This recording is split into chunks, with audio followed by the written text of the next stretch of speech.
Formula One on 5 Live. Good afternoon once again from Austin, Texas. It is round 19 of the Formula One World Championship. We're about a half an hour drive from downtown Austin with 6 races to go. We've already had our first bit of racing action of the weekend with the sprint earlier on today, won by Max Verstappen ahead of Carlos Sainz and Lando Norris. As such, the gap now increases between Verstappen and Norris to 54 points. Now, though, it is all focus onto the Grand Prix with qualifying underway in just a few minutes' time. And to guide you through every step of the way is myself, Harry Benjamin. Alongside me is the former McLaren F1 mechanic Mark Priestley and the BBC's F1 correspondent Andrew Benson. We have a fantastic position right over the final corner along the pit lane. The sun is shining, a few clouds overhead as well. Track temperature just under 39 degrees, air temperature just under 29 degrees. Now, the slogan for Austin is Keep Austin Weird, but a weird qualifying Jenny Gow, our eyes and ears on the ground for Lando Norris, is the last thing he'll want.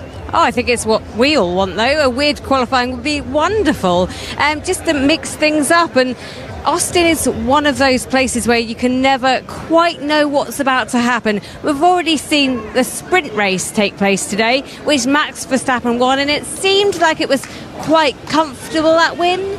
But let's see what happens when it gets to the actual qualifying session. It's cloudier now than it was before. It was bright sunshine, wall-to-wall sunshine earlier. Now it's a little bit cooler.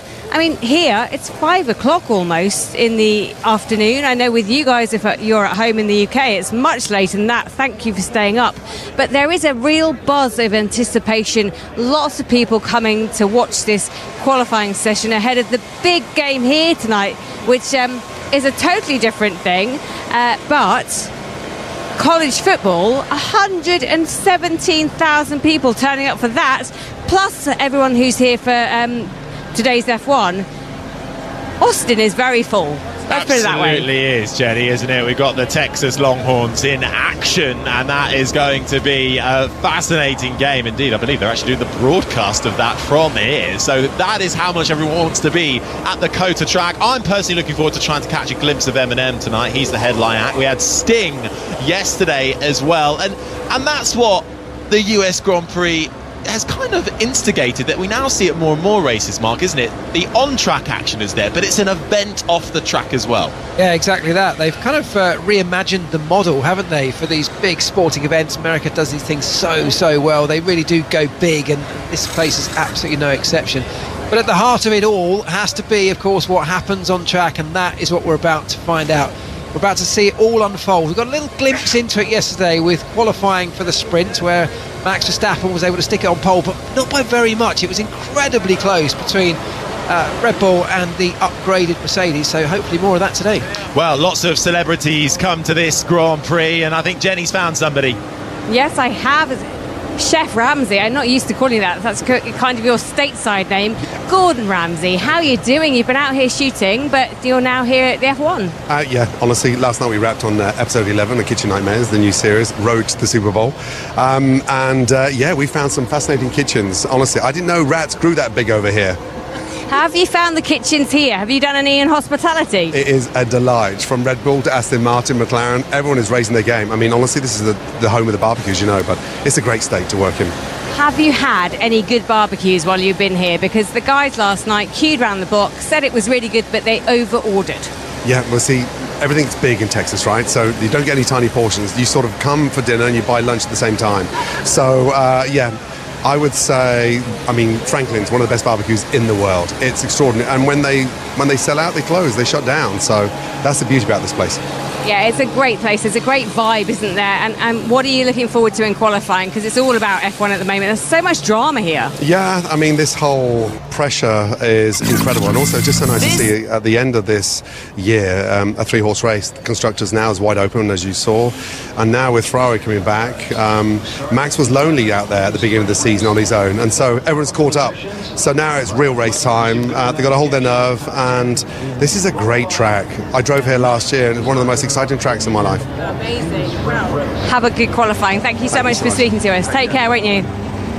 I definitely overordered for our barbecue meal last night. Thanks, Jen. Catching up with Gordon Ramsay there. He always comes out for the US Grand Prix. He did mention there is a championship battle going on, and as the session does start for Q1, green light on at the end of the pit lane, 18 minutes and counting. Let's just bring you up to speed because we have had, of course, points handed out already today, courtesy of the sprint, with Max Verstappen collecting 8. He now has a 54-point gap advantage to Lando Norris in second. Third place being cemented a little bit more by Charles Leclerc. Oscar Piastri fourth, and Carlos Sainz running well so far this weekend, rounding out the top 5. And over in the constructors, well, McLaren still lead the way, but there is a fight in that top 3. McLaren 522 points, Red Bull are second with 483, with Ferrari in third, 453 points to their name. And a little further down, it was a good sprint result for the Haas team, who managed to get 2 cars in the points, and in doing so have jumped up to that coveted 6th place in the Constructors' Championship. They're actually tied on points with RB, who they've displaced, but courtesy of countback, Haas go 1 step ahead. So that, Mark, is going to be a ferocious battle too. Forget the championship, 6th place is up for grabs too. It's great, isn't it? There's action up and down the grid. I was chatting to the team manager down at Haas early on in the gap between these 2 sessions, and he's saying everyone's a little bit surprised, obviously pleasantly, but they feel like they're sort of punching above their weight. So underfunded are they compared to some of their rivals. They really are exceeding where anyone imagined they might be at this stage of the season, and it's worth so much money as well. These positions in the Constructors' Championship literally translate into millions and millions of dollars, which are vastly important to them. So looking forward to see how that one plays out, but at the front it is just as tight, isn't it? It certainly is. Cars out on track, 16 minutes and 14 seconds remain. Andrew Benson, the BBC's F1 correspondent, when we were qualifying for the sprint, the Mercedes looked strong. Lewis Hamilton in particular could well have got pole. Here's Lawson first. Okay, yeah, that was Alonso. Don't worry about it. We just yeah, I know, mate. He's doing exactly what he said he'd do. Yeah, don't stress about it. Forget it. Liam Lawson making firm friends with Fernando Alonso as he returns to the paddock. They had a little bit of a ding-dong in the sprint race earlier on, and Alonso wasn't too happy with that. They even had a conversation in Parc Fermé afterwards, and just as they were coming out of the pit lane for this, Alonso overtaking Lawson, who is now in the RB till the end of the year, as Daniel Ricciardo has sadly now been dropped and has left the sport. Just coming back to that Mercedes chat though, Andrew, Hamilton was caught out by yellow flag in qualifying for the sprint. That could have cost him pole there. Could he be in the hunt for Grand Prix pole this afternoon? Well, they've had a really mixed weekend, Mercedes, haven't they? They looked really quick in sprint qualifying. George Russell was on the front row alongside Max Verstappen. Lewis Hamilton could have been on pole, as you said, but their sprint race performance was pretty poor. George Russell went backwards. Lewis Hamilton didn't go forwards. One of them had front tyre wear, the other one had rear tyre wear, so they were a bit lost. So it'll be interesting to see whether they can regain that qualifying pace, or whether they're going to have to sacrifice some of it for race pace. I think Fernando Alonso has just taught Liam Lawson a bit of a lesson, hasn't he? He wasn't very happy with Lawson's late move on the straight in the sprint race. He's obviously told him off in Parc Fermé, and now Lawson's been put in his place. He doesn't seem to have taken the lesson on board yet, though, does he? Welcome back to F1. Fernando Alonso has taught us all some lessons during our time in Formula One, that's for sure. And the sound you're hearing is Alex Albon right now. He's on his first flying lap. Disaster really so far for Albon this weekend. Started from the pit lane after parts were changed for the sprint race. He spun out in qualifying, felt the car was too stiff, and actually he's abandoned his first flying run and has come back into the pits. Carlos Sainz is out there running well in the first sector, fastest of anybody. He's a couple of tenths quicker than Lando Norris's first lap as well. Everyone going out there on the soft tyre as well, and a reminder, it will be the slowest 5 drivers that get eliminated come the end of the next 14 minutes. And important to mention, of course, that although we've had some action earlier on with the sprints, the rules this year do allow the teams to come out of Parc Fermé, which wasn't allowed in previous seasons, but that means they can make changes to the car between the sprint race that happened this morning earlier on and this qualifying session now. Now they're into this qualifying session ahead of the Grand Prix. They're back into Parc Fermé. There are no more major mechanical changes allowed to be made to these cars between now and the Grand Prix tomorrow. So whatever you go onto track with right now at this point, you're stuck with.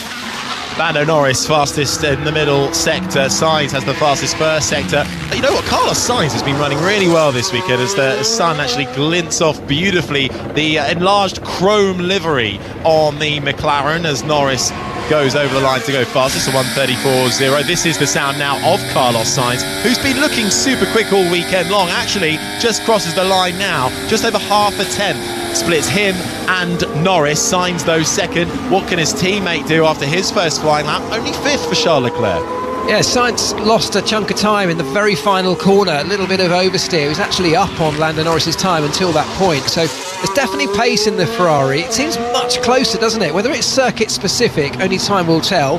Piastri slots into third, but between the Ferraris, the Mercedes on the one lap pace that we saw earlier, and the McLarens, there doesn't seem to be a lot. And of course, Max Verstappen in a Red Bull, you can never ever rule him out. Just over 5.5 kilometres this track, 3.4 miles, 20 corners, 11 to the left and 9 to the right. Important to keep remembering as well that the track has been resurfaced as we get a look at Pierre Gasly's Alpine almost having a bit of a rally moment coming through turn one, up the hill into the left hand, and then it dips down the hill in almost a centre S-like corner that you might see at Interlagos, and then you're chucked into 3, 4, 5 and 6, very much in the inspired realms of Silverstone and Maggots and Beckett's corners. So such is this COTA track designed by Hermann Tilke, who really brings together all the very best corners into one circuit here. Norris, though, fastest of anybody so far, a 1:34.0. Then it's Sainz. Oscar Piastri, who had his lap time deleted in sprint qualifying yesterday, started all the way down the field for this morning's sprint, currently third. But track limits will be something that the stewards will watch like a hawk in every session, Mark. Yeah, absolutely. And we're now getting our first glimpse of Max Verstappen during this session with those soft tyres on, really going for it. Of course, very low fuel. They only have the fuel required to get around this one flying lap. Max Verstappen, just through the first sector alone, a huge chunk faster than Lando Norris. So this is going to be the benchmark, I think, if he can continue it. It's nice and tidy through the middle sector as well. We'll get a split on that in a moment. Max Verstappen looking comfortable, the most comfortable he's been for a long time, half a second up after sector 2. As Max Verstappen and Red Bull refound a bit of mojo here, fastest in the first sector, fastest in the second sector.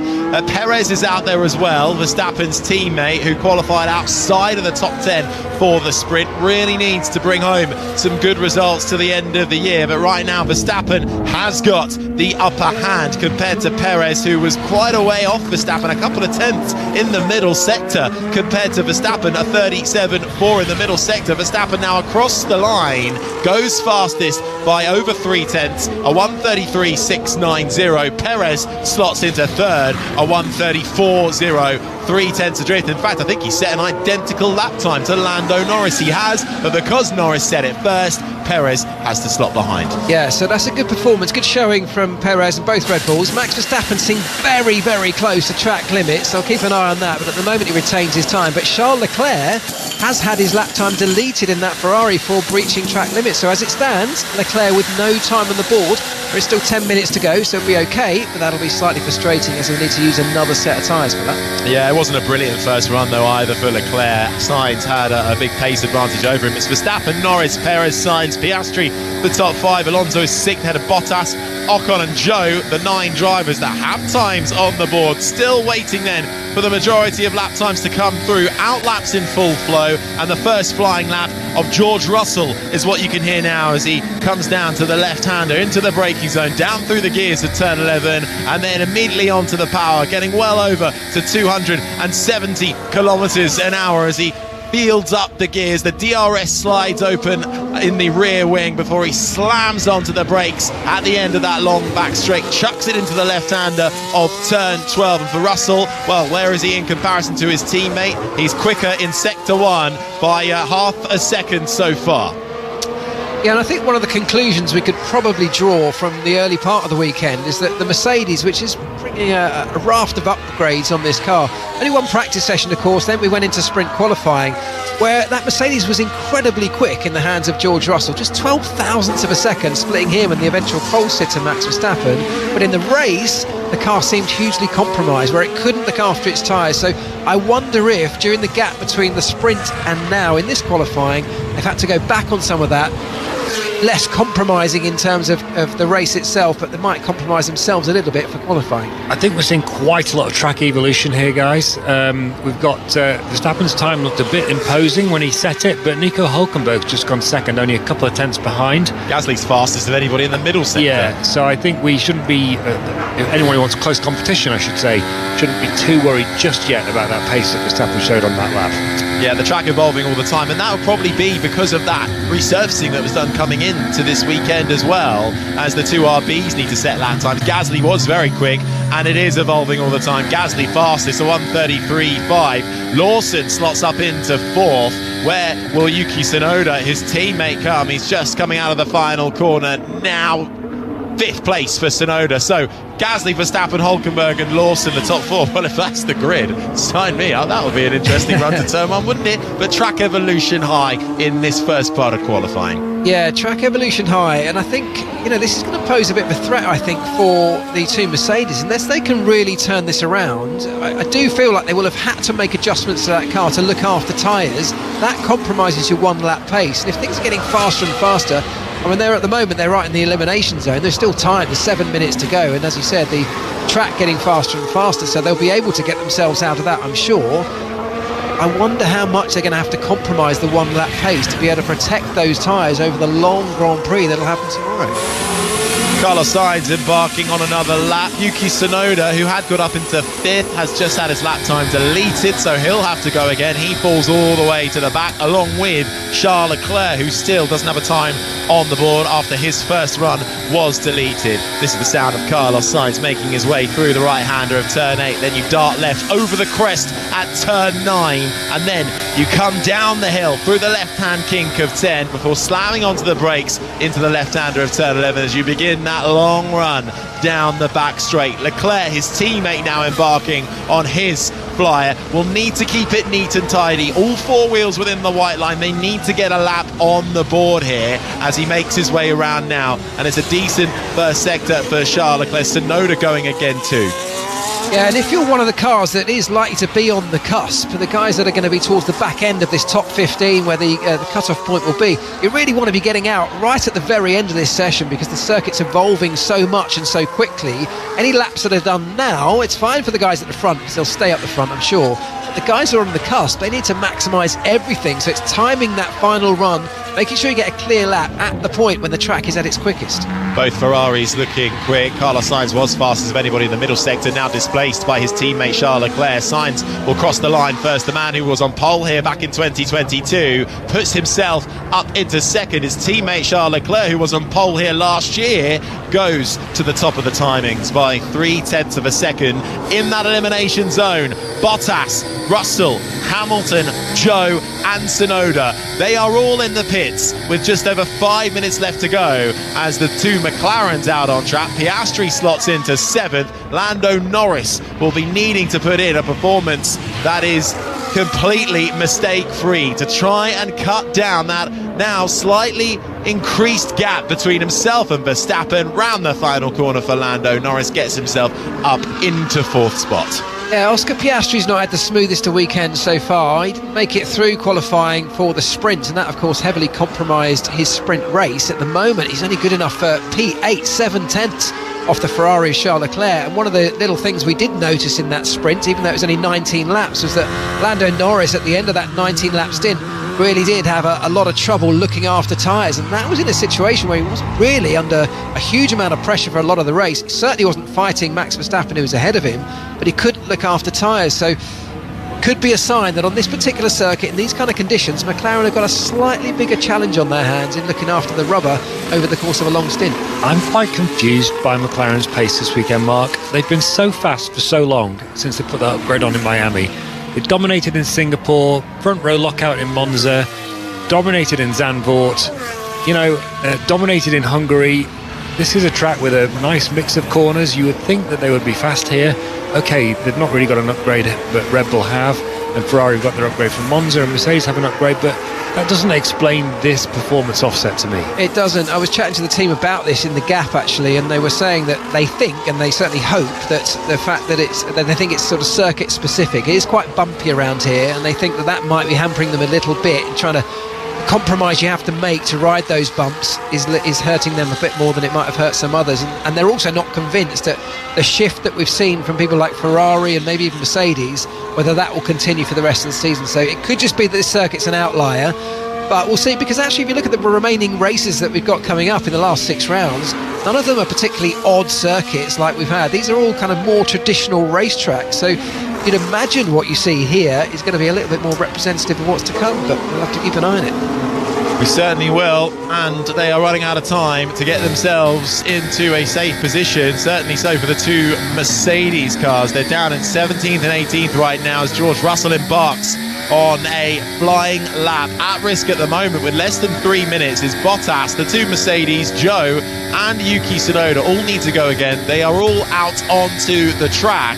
And at the moment, it's Charles Leclerc who is heading the way in this first part of qualifying as we set the grid for the United States Grand Prix. Russell coming through the first sector, puts in a 25.2. So too does Lewis Hamilton, neck and neck at the moment and finding time to get themselves safely out of this first part in qualifying. But what we've seen at the moment is that track is evolving rather quickly. How much more so will it evolve? We often see that there's a lot of evolution in the early stages and then it just starts to peter out slightly. Let's see how much Russell and Hamilton can improve up the order as Russell makes his way through the left-hander of turn 11 into the final sector, half a second up on Alonso's time, who's down in 15th, to get him into that top 15.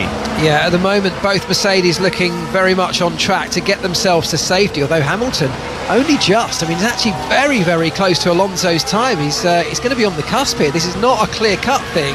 George Russell looks like he's relatively safe, but Hamilton, let's keep an eye on the last part of his lap if he comes into the final sector, but it's not going to be dramatically better than the guys just in front of him. Hamilton's lost 6/10 to Russell in the middle sector, who Russell now crosses the line, pops his Mercedes up into third. There's something happened to Hamilton in the middle sector. He's coming around the final corner now. It's only 16th for Lewis Hamilton, 0.003 of a second separating him and that top 15, and he will not get another run at this with just over a minute left. Hamilton will be out of qualifying. Alonso's down in 17th and out there on the track at the moment. Tsunoda will try and ruin Lewis Hamilton's day and set him down another par, because Tsunoda has got a car that is capable of making its way up at least into the top 8. That's where his teammate Liam Lawson is. Tsunoda coming through the left-hander of turn 11. This is where his lap time got deleted on his first run. I think he just about kept it within the white lines. He's up, he's up on his own time. He's about 0.4 down on Verstappen, who is fastest of anybody. It's Verstappen, Leclerc, who are clear at the top. Then Russell. Gasly's had a remarkable Q1 as well. It was a good time that stood well for Pierre Gasly up into 4th. But Tsunoda, could he compound Hamilton's day? Hamilton will not make it through into Q2. He's 16th at the moment. Will that become 17th as Tsunoda has to find a path through the cars in front of him that are blocking that final corner? Tsunoda up to 7th. That puts Hamilton down to 17th. Magnussen, is he still going out on a lap? No, I think Magnussen's not showing too much pace. Alonso is. He's up on his own time. Alonso currently down behind Hamilton in 18th spot. Coming round turn 17 through 18th. It's almost a never-ending series of right-handers. He's got a bit of traffic ahead of him in the form of Max Verstappen, who gets nicely out of the way, out through the penultimate corner, into the sunlight that greets the visor through turn 20, round the final corner for Alonso. Alonso through into Q2. Hamilton down to 18. Disaster for the Mercedes man, one of the most successful man around this track. Unfortunately, that's at P16. Alright, guys.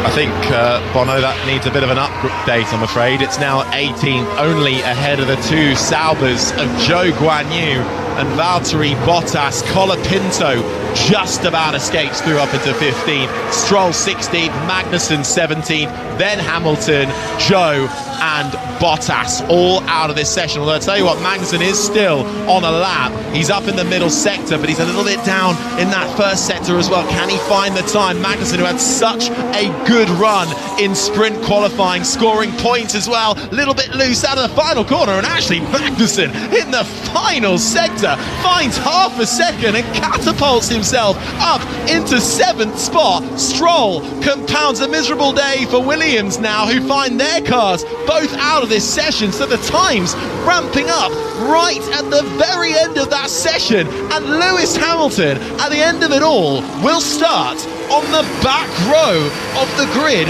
for the US Grand Prix. So I asked Mercedes what happened to Lewis. They said messy balance and front locking, so it sounds like they've got the setup all wrong for that car. The problem they've got, as I touched on earlier on, is that they were so out of shape in the sprint. They've put so many new parts on this car with a very limited amount of time for practice in a sprint weekend. They got into the sprint and found themselves heavily compromised. That was a bit stressful. That's George Russell feeling the pressure. A little bit stressful from Russell, but he did end up in P4, so that stress will be slightly relieved, certainly much more so than his teammate. But I think Mercedes are on the back foot and then fighting all the way through because of the sprint format and bringing so many new parts to the racetrack where they don't get the time to really play around and understand them fully. They're having to do that process and understand the parts and the upgraded fits in the competitive sessions, and that's never where you want to be. So a difficult, really difficult weekend for Mercedes, certainly on the side of Lewis Hamilton. Just seeing a few replays of Hamilton's lap and struggling to get it turned in at the end of that back straight into turn 12, running a little bit out wide. Small lock up on the front left. It does look like a bit of a stiff car to control at the moment, but for the man who has won around Austin 5 times, Lewis Hamilton will start 19th, only ahead of the Sauber of Zhou Guanyu. To confirm then, out in Q1 will be the 2 Williams cars, Alex Albon and Franco Colapinto, who was all out of control coming through 4, 5 and 6, lost a huge chunk of time there to Colapinto on one of his runs. He's ahead of Bottas 18, and Bottas ahead of his former teammate Hamilton, and Zhou 20th and last. Yeah, there were a couple more laps deleted. Gasly had one deleted, Ocon had one deleted. For Gasly and Ocon, it doesn't make any difference in terms of them both getting through, so that's okay.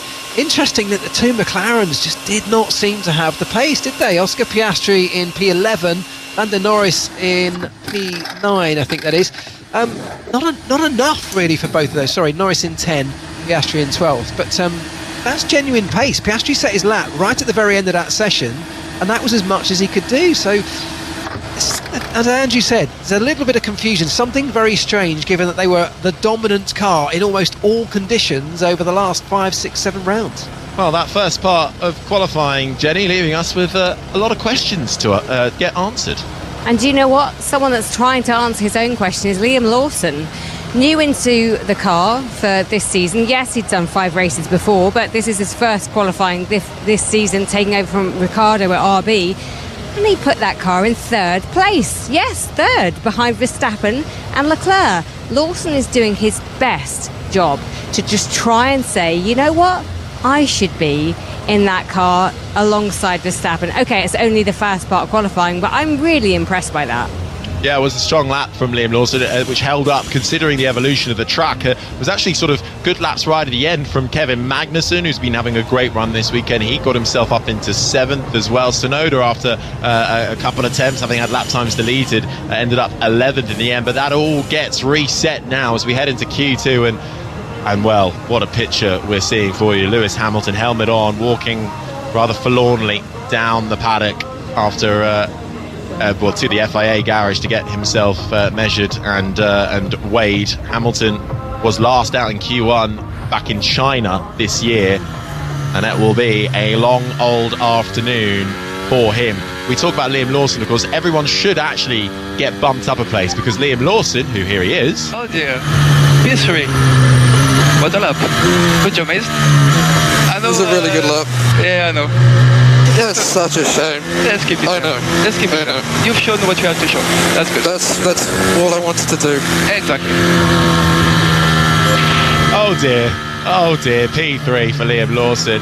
He will, unfortunately, though, wherever he qualifies, start plumb last, because I think he's got around about a 60-place grid penalty, because he's inherited Daniel Ricciardo's power unit supply, and as such RB have elected to take a new engine and change up a load of bits, which goes over his allowance, so he will start plumb last. So that will bump up a Lewis Hamilton and a Zhou Guanyu, but that doesn't stop Liam Lawson from showing RB and the wider world of Formula One why has he not been in the car since Bahrain this year. Yeah, 100%. It's a real strong showing. I mean, the one thing I would say is that because they know they've got that massive set of penalties coming at the start of the back, it may well be that it's worthwhile them starting from the pit lane, braking part firme. They could well choose to set the car up for qualifying just to show what he can do, and then reset it up for the race, sort of doing away with the inevitable compromise you always have to make between one lap pace and the longer stint. So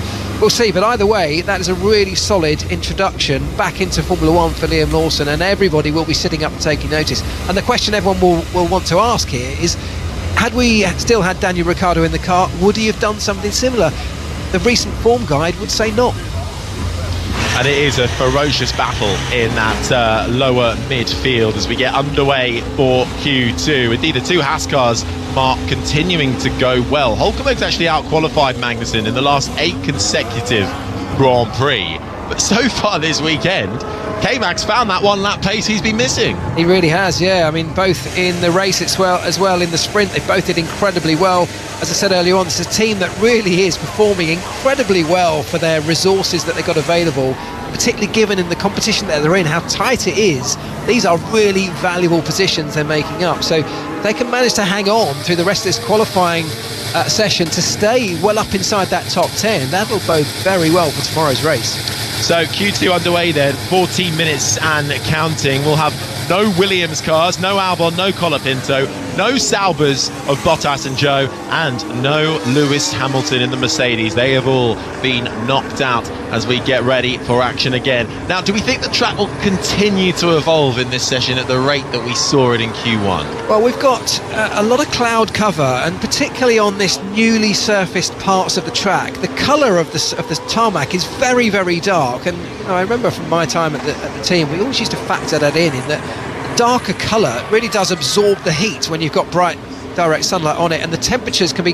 quite different between the much lighter, greyer, older sections of track compared to the newly resurfaced, almost black coloured ones. So you can find that really shifts the balance all the way through the lap. So that's something they've got to keep an eye on. But there is a bit of cloud cover. It's going to go in and out of direct sunlight, so it might be a bit shifting around as the session goes on.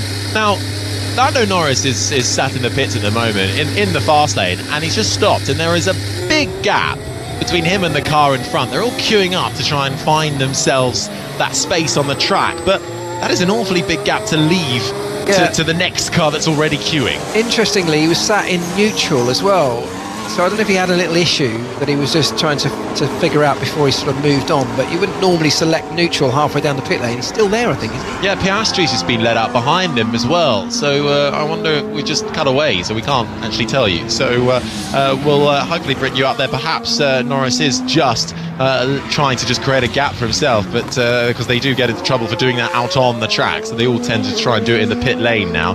But here we go then. The first flying laps are beginning around this track. Max Verstappen gets going, the man who has won here 3 times, trying to make it a 4th and get back onto the top step in Grand Prix at least. Of course, he won the sprint race, and that was his first win of any kind since the Austrian sprint way back during the summer. And this is the sound of Verstappen now making his way nice and cleanly through turn 8. The right-hander takes you up the hill over the crest at turn 9. A little bit of a bump there. Run out wide, but not too far, because you'll be done for track limits. Over the crest, down the hill into the braking zone of the left-hander of turn 11. Looks nice and clean so far for Max Verstappen. We can't quite compare it to anybody yet, or we can. Perez is about a 10th slower in Sector 1 compared to his teammate. Yeah, I think what we've seen so far, at least this weekend, is almost the Max Verstappen and the Red Bull car of old, in that it's able to deliver a really rapid lap time, but without overstepping the mark, without having to be right on that ragged edge, which if we look at the Mercedes in qualifying for the sprint yesterday, it delivered a very similar lap time, but it really took so much out of that car that it was hanging on for dear life around some of the corners. We saw a lot of track limits breaches. We haven't seen any for Verstappen. He seems to have the whole thing really comfortably under control right now, and this lap looks good too. Yeah, it is looking very nice for Max Verstappen as he makes his way round the left-hander of turn 19 into the sunshine, which looks like it could blind the driver, but they will have a slightly tinted visor to deal with that. And then into the left-hander, you get the shade slightly before the line comes down the main straight. First lap time on the board for Max Verstappen, a 1:33.052. Teammate Perez is about 4/10 off at the moment and stays 4/10 off, actually just under half a second really.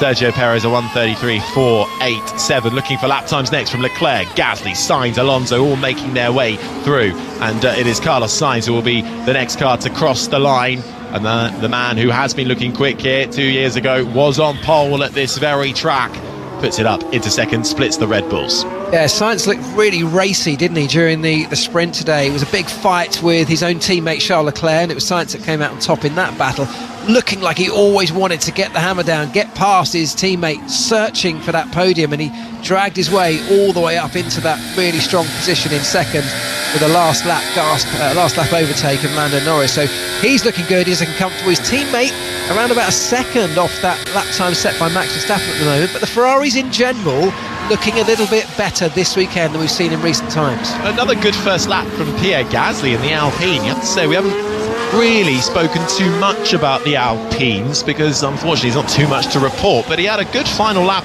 in Q1 which stood the evolution of the track, and at the moment he is now in second, 3.5 off Verstappen, ahead of Sainz, ahead of Perez and ahead of his teammate Esteban Ocon, who is fastest in the middle sector, slots in to fifth. Yeah, I mean, it's a decent lap from Ocon as well. In its early stages, there's still 9 minutes to go, and as we've seen, the circuit can change dramatically. But yeah, definitely better, definitely an improvement from the Alpine cars at the moment.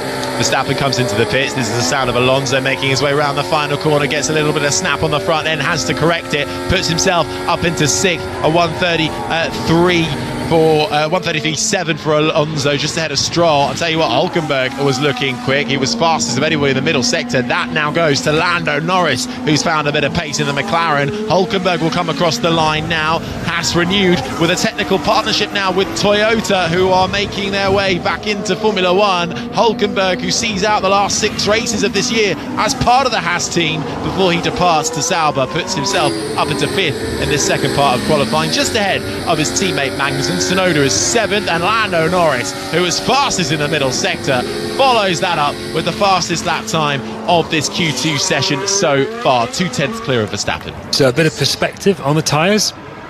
Norris on new tyres, Verstappen on used tyres, Gasly also on new tyres, Piastri, who's just gone third, new tyres, the Ferraris on used. I think Leclerc must have made a mistake on his lap because it was terrible, that might explain why Norris is suddenly quicker than Verstappen. It also is a real sort of indictment on the situation of that McLaren, isn't it? They need to put those new tyres on that McLaren to get this sort of lap time, it seems, at the moment, whereas Verstappen, very, very comfortable, as you said, used tyres enough to deliver a lap time that will surely see him sail through into Q3. So a reminder, it's the bottom 5 drivers that get eliminated at the moment at risk. It's Ocon, Alonso, Stroll, Leclerc and Lawson. No time on the board yet from Liam Lawson. Of course, though, Jenny, we've already had Q1 where we've lost some names, including the biggest, Lewis Hamilton. Yes, he seems very down. Obviously, it'll take him forever to come out and actually speak to us because it won't be happy.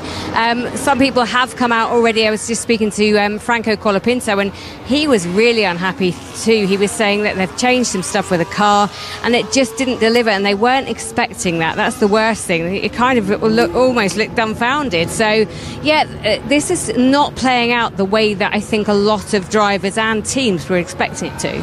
No, Colapinto might be ruining a mistake as well on his final flyer in the first sector, really almost losing the Williams as he was bumping along through 4, 5 and 6. That would have cost him a huge chunk of time.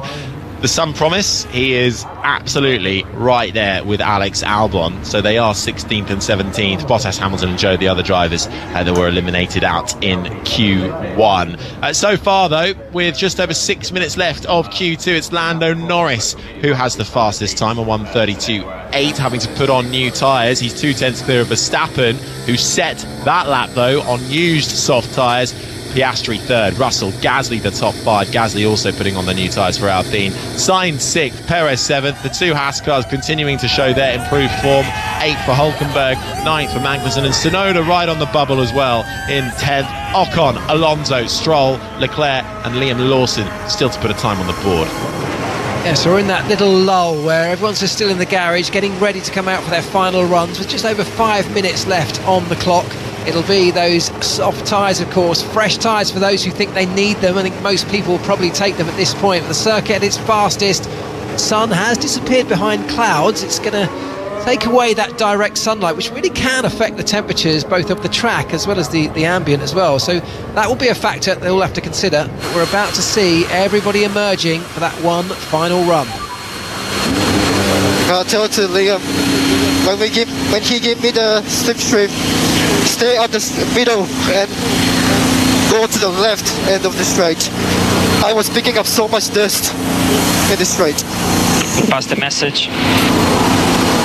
So it's a long message from Yuki Tsunoda to his teammate Liam Lawson. And now, so just a reminder, Lawson does have a grid penalty courtesy of taking new power unit elements outside of his allocation. So he will start right at the back. So that indicates that really now they're going to try and use Lawson to help Tsunoda as much as possible and give him that slipstream down the back straight. Yeah, absolutely. It's a valuable thing to have as well. Long straight here. So if they can use him for that, that's great.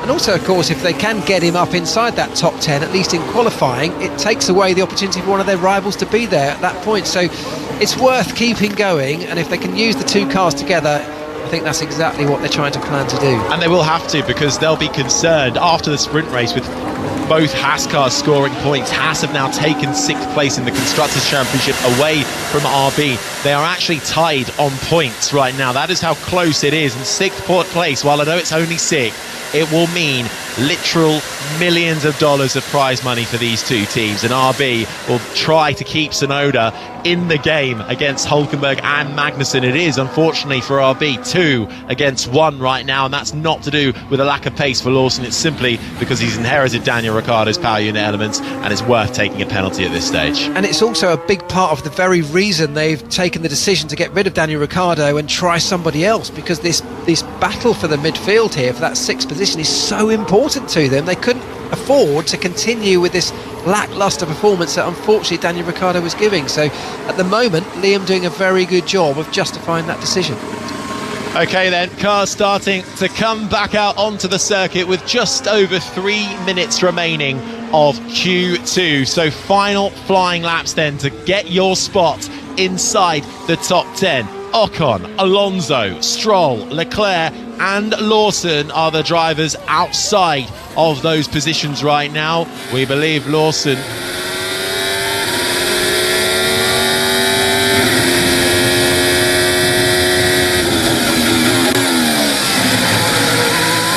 We're in the closing stages of the second part of this qualifying session. Norris is currently leading it, but actually it's Max Verstappen who looks like he has the advantage at the moment over the McLaren pair. The big name to fall out of the first part of qualifying, though, was Lewis Hamilton, not happy with the setup of his car. He will start on the back row come the Grand Prix. A disaster for Mercedes and Hamilton, but we're still finding who will set pole for the US Grand Prix in the next 10 minutes.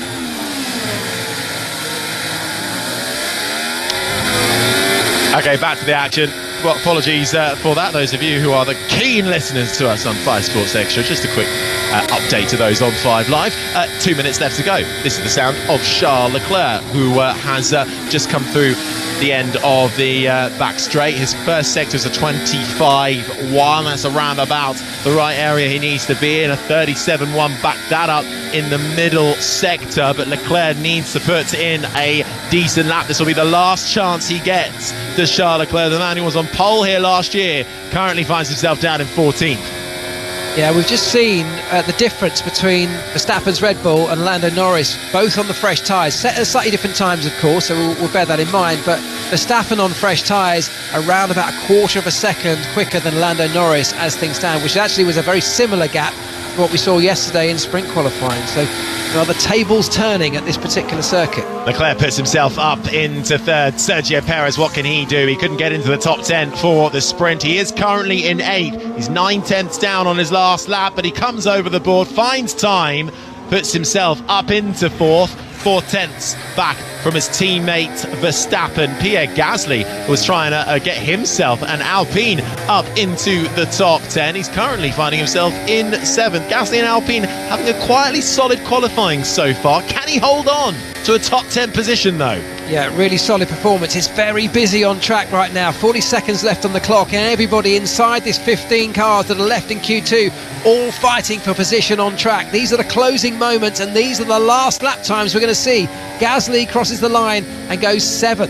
Yeah, improves his time, doesn't improve his position. Sainz is down in 8th at the moment in that elimination zone. It's Magnussen, Ocon, Alonso, Stroll. Lawson's called it quits and come into the pits. He's helped his teammate Tsunoda get up into 2nd spot, but cars still on lap times. Alonso trying to find time. So too Esteban Ocon and Nico Hülkenberg, who is right on the bubble. Can Ocon find a way through into the top 10? No, he can't as the checkered flag comes out.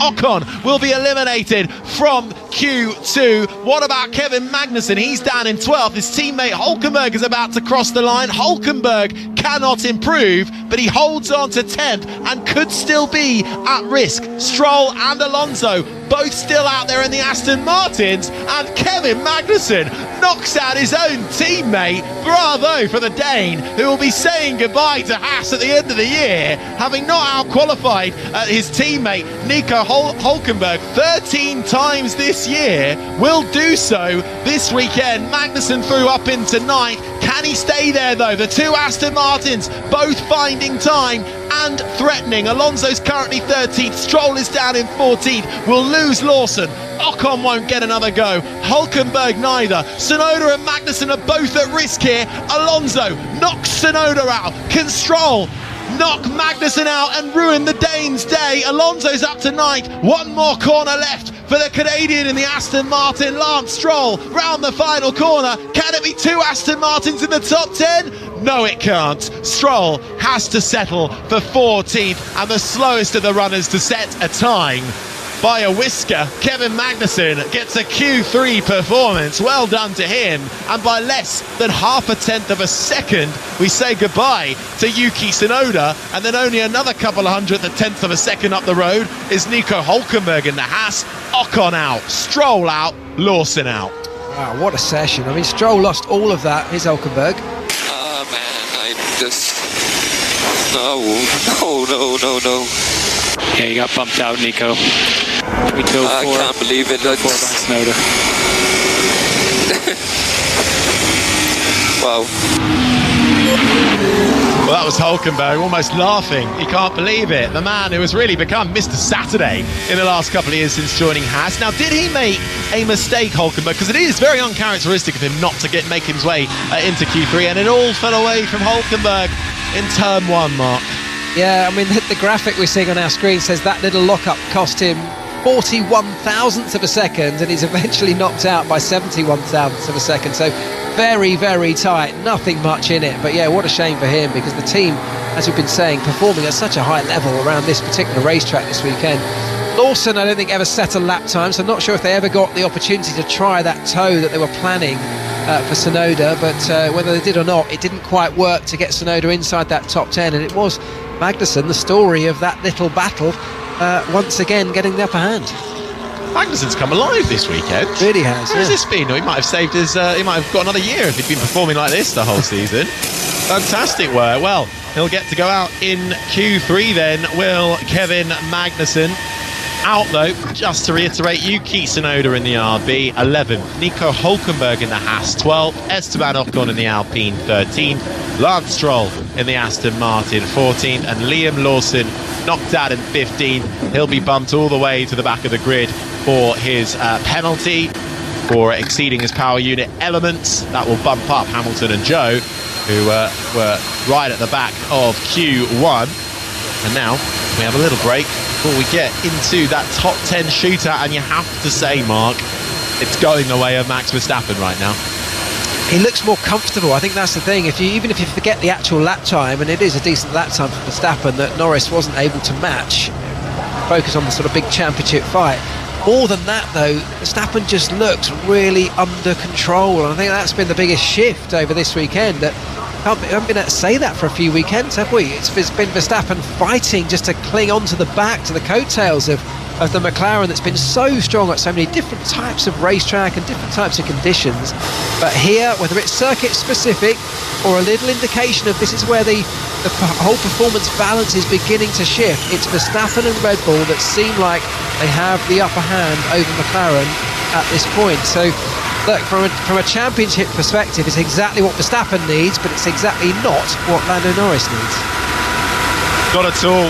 But the other battle is that mental game, isn't it? And trying to make sure that you don't let being beaten get to you, right? Especially after the sprint where he was never really challenging Verstappen. Had a brilliant start, did Norris, but you know, the Ferraris came to him at the end, and actually Leclerc could have got him right at the end were it not for a little bit of a dicey manoeuvre going into the left-hander of 15.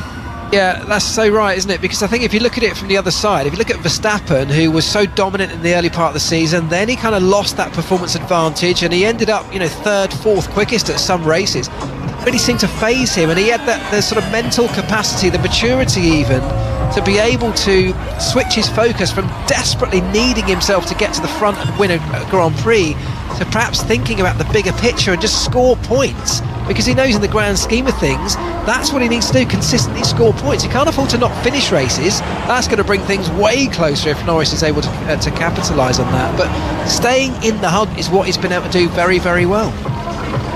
Well, the grandstands are absolutely packed full here in Austin. They do love it when Formula One comes to town, and it has been coming to town since 2012. Can you believe it? And it has become not only a Formula One race, but it's become a festival as well. We've got Eminem here headlining this evening. We had Sting here yesterday. In fact, Sting handed out the sprint trophy to Max Verstappen. So there is so much going on here at this US Grand Prix, and we are just a few moments away then from setting the top 10 and finding out who will start on pole for the US Grand Prix. One man though who is far away from that is the man who is the most successful around this track, Jenny, Lewis Hamilton. Has he said anything since his outing in Q1? Yeah, so I've just spoken to him actually. He's very deflated. He said, I am deflated, especially after yesterday when they had such good showing, and you know, could they reckon that he could have qualified on the front row yesterday. So this is a big hit for them as a team and for him personally. And he said, you know, this is one of my most successful tracks. I've won here so many times, and he's not in the mix tomorrow. And yeah, that hurts in front of a fan base that absolutely adore him. Yeah, thanks, Jenny. I mean, he will be dejected, but do you think that completely puts him out of contention? Okay, maybe for the win tomorrow, but I can see a Hamilton fight back into a good position tomorrow. Well, we know that the Mercedes car has inherently got pace in it, but the problem is when you start at the back, you have to fight your way forward, you know, so much of the Grand Prix that you end up killing your tyres, and that's really not the way to get through a Grand Prix in the best shape possible. You need to be in clear air as much as you can to look after them. It's really a race of looking after tyres, and he's going to find it very hard to do that from all the way back there. So, like, I think the other thing, as Jenny just said, he's so down, he's so dejected right now, that sort of the impact of that mental state could easily impact your performance. We've seen it with Lewis over and over again. He's often wears his heart on his sleeve, his emotions come to the surface, and it can often impact his actual performance behind the wheel. Well, it will be a brilliant race to watch tomorrow for Lewis Hamilton to carve his way through the field. We'll see how high he can get up, but that is all to come tomorrow. Right now, we've still got qualifying to finish off as the green light comes on at the end of the pit lane. 12 minutes and counting. And it's Kevin Magnussen in the Haas who makes his way as the first car out on the track. Kevin Magnussen's first Q3 appearance of the year. He waited 19 rounds to do it. In fact, it's his first Q3 appearance in 10 years to be in Austin, which is incredible. He hasn't started in the top 10 at this track since 2014, back in his McLaren days. He gets the chance to do that, perhaps for one last time in his Formula One career.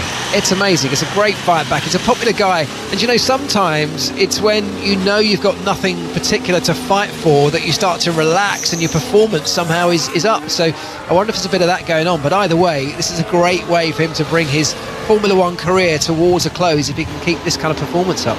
Yeah, there is a rumour that Magnussen might well stay with Haas and have some sort of role there, perhaps in overseeing or mentoring some of the drivers that they will have there, or helping the team in a managerial capacity. Such does he get on with the team and now team principal Ayo Komatsu. But of course it will be an all-new Haas lineup next year, with Esteban Ocon moving over from Alpine, being joined by the rookie Oliver Bearman, who we have seen 2 outings this year. Saudi Arabia replacing Carlos Sainz in the Ferrari, and replacing the banned Kevin Magnussen back in Baku, and scoring points on both occasions for Bearman. So we look forward to seeing what the British driver can do next year. Right now though, out onto the track then, pretty much everybody now out of the pits, with the exception of Alonso, who is just making his way down the pit lane now, with just over 10 minutes remaining. So we've got a Gasly, we've got a Magnussen, we've got a Alonso, who are, I suppose, the outliers in this Q3 session, Mark? Yeah, I'd definitely say that. I think Alonso, I mean, it really took everything for him to drag that car into the top 10. He was on the ragged edge, fighting with the steering wheel. And Lando, trust the car, don't overload combined, the lap time will come. Bill Joseph on the radio to Lando Norris. Trust the car, as Lando gears up, weaving left, right, getting that last bit of tyre temperature in, coming around the final corner to set his first flyer. Lando Norris, he could win every single race to the end of this season, and Verstappen can finish second, and Verstappen will still take the title. Norris is up against it. The fight is on. There are 54 points between Verstappen and Lando Norris, but Norris does need to maximise every single race from here till Abu Dhabi.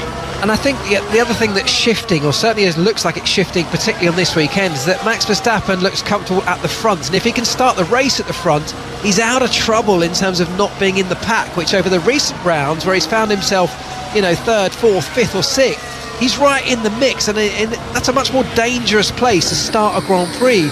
The risk of having something go wrong and not finishing is so much higher. So from a Max Verstappen point of view, if you can stick the car on the front row, on pole, pull away and stay out of trouble, it brings that risk of something happening that could really dent your points haul come down, you know, become much lower.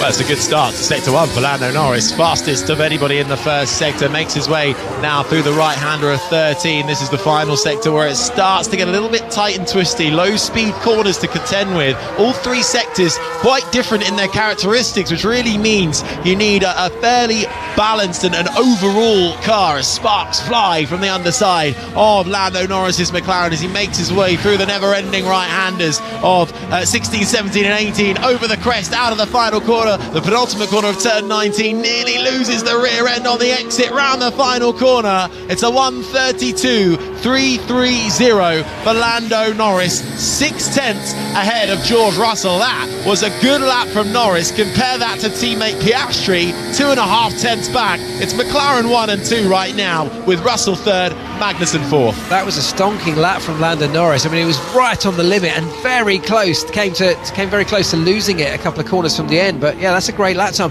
Can't wait to see what Verstappen can do, because in the first sector he's quicker than anybody else. In the middle sector he's quick as well, and it's right on the cusp of being a very similar lap time for Verstappen as he comes into the final sector of this racetrack.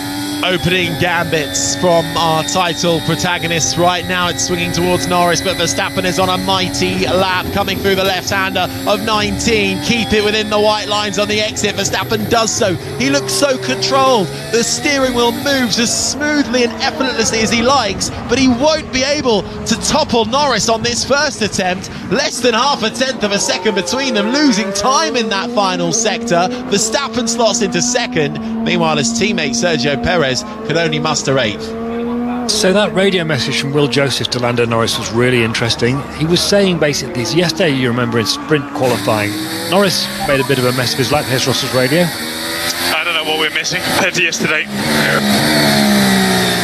And it kind of fell away from him towards the end of the lap, Russell expressing confusion about Mercedes' lack of pace, along with everybody else, I guess. But what Joseph was basically saying is the pace is in the car as long as you get the lap right. He was trying to calm him down and don't overload combined. That means combined throttle and brake. And there's a couple of corners here, and we can just see a replay there of Norris made quite a big mistake through turn 19. He's just got away with track limits. He's managed to not overgo track limits, but he had a big oversteer moment through turn 19, the penultimate corner. So there's still lap time in that car for McLaren. And I think they were basically saying, don't overwork the car. Let the car do the work. Don't try and do the work yourself. And it's worked beautifully for Norris there on that lap. I was just looking at the sort of final couple of corners of Lando Norris compared to the couple of corners at the same part of the track of Max Verstappen. And although Lando was pushing really hard and had that slightly compromising moment where he had to drag the car back inside track limits, which would have cost him a tiny amount of time, I think Max Verstappen actually lost a lot more time in turn 19. He missed the apex, didn't get it turned in properly, and I think then ran wide and had to even lift off to keep himself within track limits. So I still think there's a lot more time to come from Max Verstappen's Red Bull too. 5 minutes just over that left of Q3 then, and the opening lap time's almost being set. Fernando Alonso running a bit out of sequence with everybody else. He's now out on the track just gearing up for his first flyer. Sergio Perez has had his one and only lap time deleted. He will need to go again. It was only enough for a lowly position anyway, but now he'll have to go again. So Perez at that time still not coming for the Mexican. So Fernando Alonso here, he's obviously only got one new set of tyres for this session, and he just doesn't want to get mixed up with any yellow flags, anybody else getting in his way. Just a nice clear track. He is literally the only car out on the track at the moment, so Harry, you can enjoy his lap in full Technicolor. Oh, what an honour. No Liam Lawson in the way of Fernando Alonso for this lap as he heads down the hill towards turn 2 through the right-hander, then into the Maggots and Beckett's like of 3, 4 and 5, flicks left, right, then left again, then it's a slightly longer right-hander, couple of goes on the steering wheel through turn 7, the left-hander, then the right-hander of turn 8 beckons, slightly slow as you head up the hill, over the crest, through turn 9, then it's the turn 10 kink, which you take flat out, then you're looking for just after the 100 metre board, just before the 50 metre braking board, slams on the brakes into the left-hander as the sun slowly starts to get lower in the sky here in Austin. A bit more shade being cast onto this circuit of the Americas as Alonso opens the DRS rear wing flap and slams on the brakes into the left-hander of turn 12. Yeah, didn't quite make the apex of 12, but it's not a bad lap. It looks tidy other than that.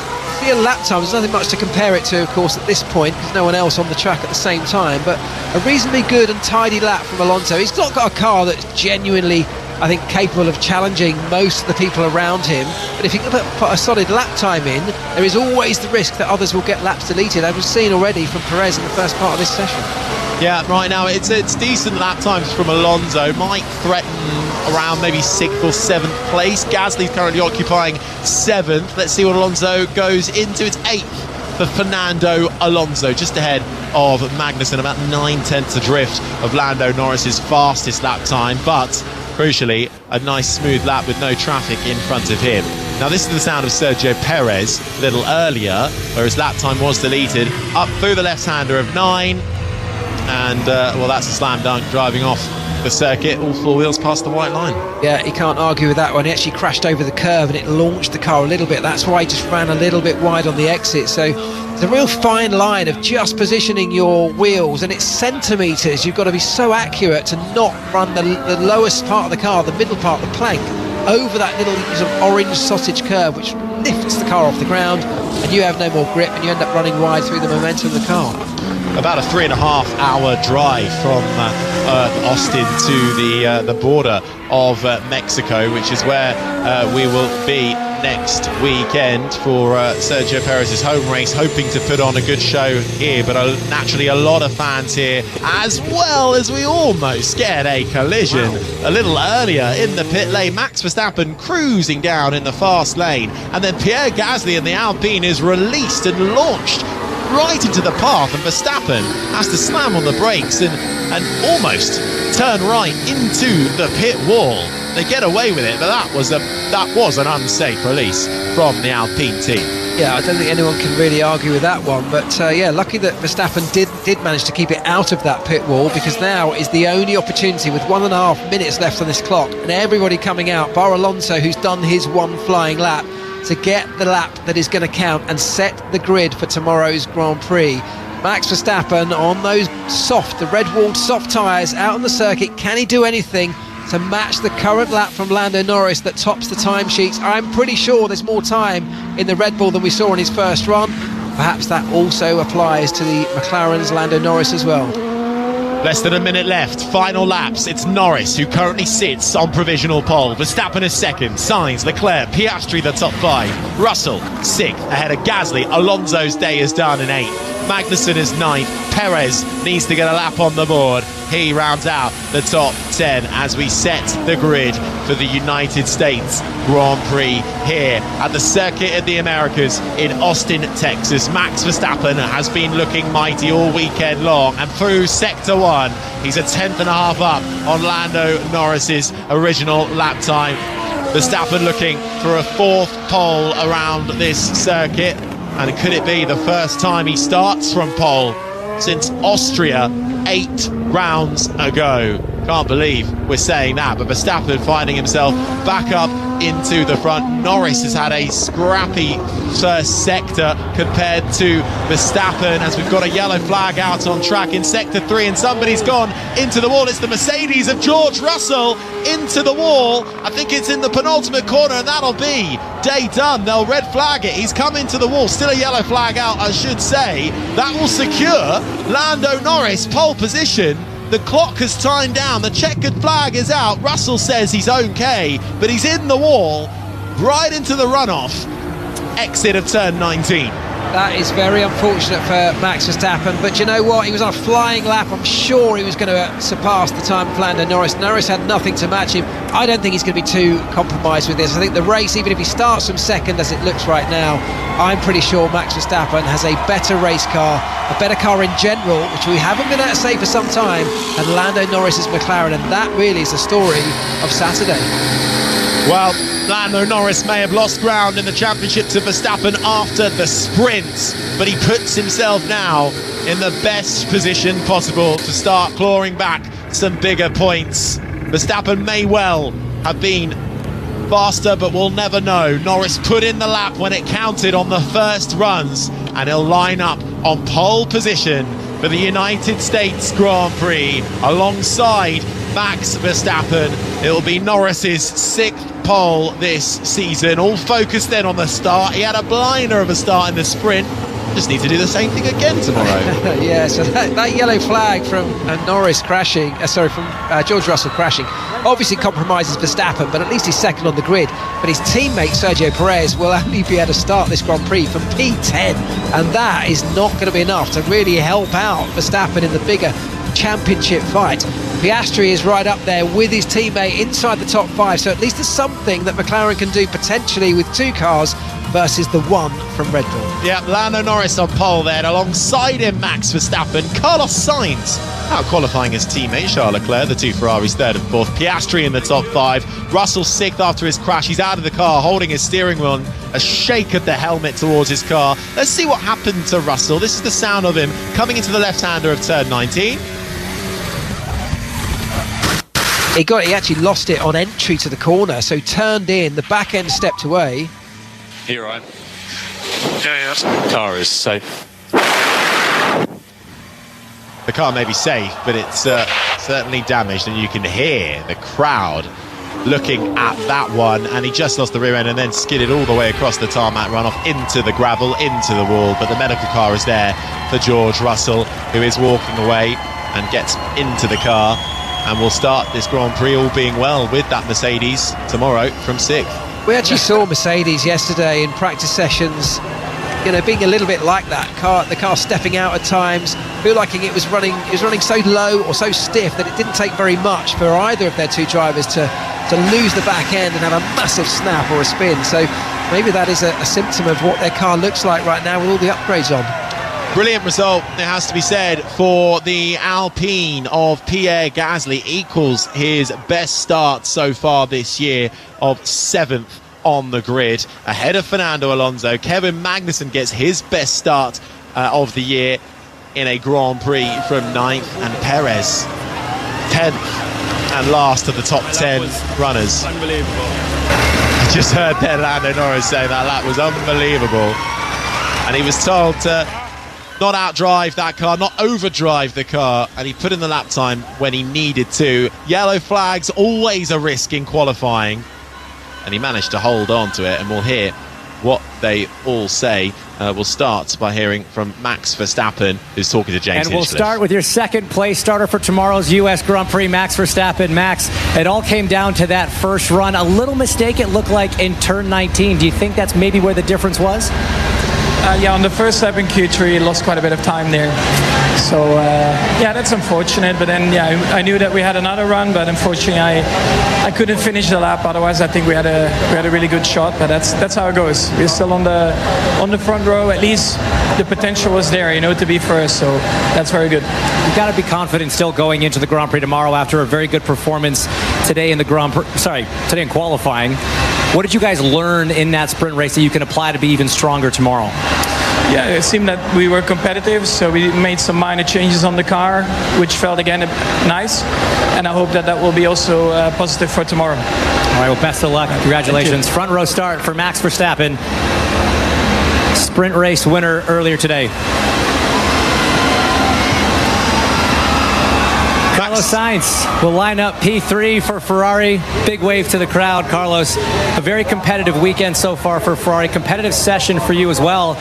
You said after the sprint race, if you could just start a little bit higher than you did in the sprint, you had a good shot at the win. P3 is a little bit higher. How are you feeling for tomorrow? Yeah, I mean, that was the target, to do a step in qualifying compared to yesterday. Yesterday we were P5, today we are P3, so we've done a good step in the right direction. A bit gutted for that last lap because I was 3 tenths up on my lap, the 32.6, going into turn 16 with only 2 corners left. But yeah, easy to say now. Anyway, I think we've done some good progress, and we should be in the fight tomorrow if we get a clean start. And then with the 2 guys in front, it should be a fun one. With the track temperature changing so much throughout the qualifying, did you have to adjust the way you prepare the tires on your prep laps, or was it pretty standard across the entire session? Yeah, I always kept an eye on it because it's something where we've struggled recently in our team to put the tires in the right window for qualifying. We seem to be always quick in the race, but on qualifying we have some ups and downs, and it was my main point of focus during the whole quali. And yeah, it seems like we got it right, especially that last lap before the yellow flag. It seemed like we got them in the right spot because we suddenly found a lot of lap time going into the first 2 sectors. Well, you had a lot of practice today learning how to pass in the sprint race, so best of luck tomorrow. Only a few positions to go. We'll try and keep it up. Thank you. And now your pole sitter for the U.S. Grand Prix, Lando Norris. What a run. It was 3 poles in the last 4 races coming in here. Make it 4 out of the last 5. Just talk us through the lap in that first run that got it done. No, it's been, it was a beautiful lap. I was not going to go much quicker than what I did. You know, when you just do a lap, well, maybe, you know, but when you just do a lap and you think, damn, it's going to be tough to beat that. But I put everything out on the line, and it's what we needed to do. We've been on the back foot pretty much the whole weekend. We've not had the pace of the Ferraris or the Red Bulls, so I had to do something, and today I did that. So yeah, a cool lap and a nice way to start the race tomorrow. Now, take us through the mindset of a driver coming out of a sprint race and only having just a few hours to kind of regroup, reset, and get back into that qualifying mindset. Is that a big challenge for you guys? It is around here. It is because it's a lot faster, and I mean this is one of the tracks where inside you're like, damn, this is fast, and it's exciting. And it just gives you a good feeling, you know. It's bumpy and it's fast, especially sector 1. So it puts a smile on your face, and definitely ending quickest puts a bigger smile on your face too. So a tough day, a tough weekend for us, but we changed quite a bit. I think we reviewed everything we could, and we made the improvements we needed to make. So maybe we weren't the quickest car out there today. You know, Carlos said he was going to go quicker, Max was going to go quicker. So I'm lucky, and I'll take it. Yeah, it was all about getting it done when you had the opportunity today. But now let's switch focus to tomorrow. In this sprint race, great start to get up into P2, but it seemed like you guys were battling a little bit more tire degradation than Max and the Ferraris. What kind of changes have you made, and are you confident you've addressed that issue for tomorrow? Sure. It's tough. I mean, I'll do my homework. We already made some changes to hopefully improve that direction, but time will tell. So we'll work hard. We've done a good job so far. Box number 1 ticked, but tomorrow's going to be a tough race. 6 different pole sitter in the last 6 races here at Circuit of the Americas. Cheers, Your man. pole sitter tomorrow, Lando Norris.